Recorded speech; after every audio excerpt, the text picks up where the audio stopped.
My name is Dave Steen, and in the next few minutes, I'm going to create panic among even the most respected survivalists.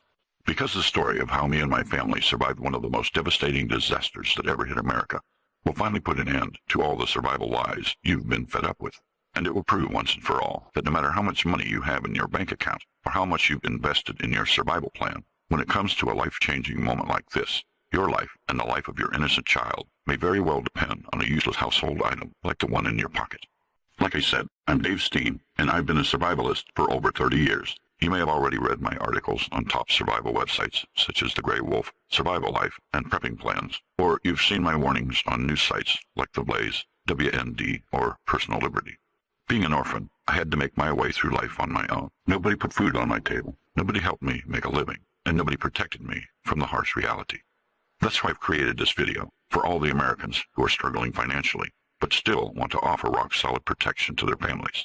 So if you've ever thought survival was draining too much money from your pocket, or maybe your family doesn't understand why you waste money on prepping, or even thought about giving up because it was just too expensive, watch this short video until the very end, and you'll discover how a few mind-blowing techniques can slash your prepping costs up to 90% without compromising your survival plan. It's not about the money you invest.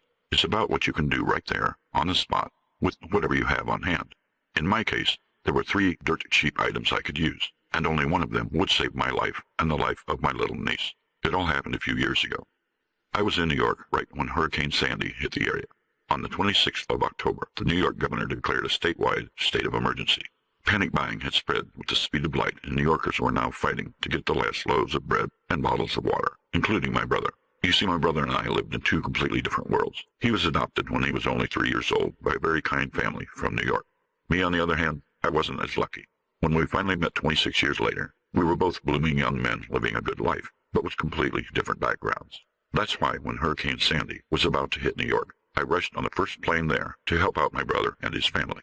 His naive trust in the government was beyond all imagination. He was convinced that an entire army would be at his disposal of New Yorkers all throughout the disaster. On the other hand, my expectations of governmental help were the lowest of the lowest. And still, somehow, they managed to go way below that, in the most ignorant and ruthless way I've ever seen in my life.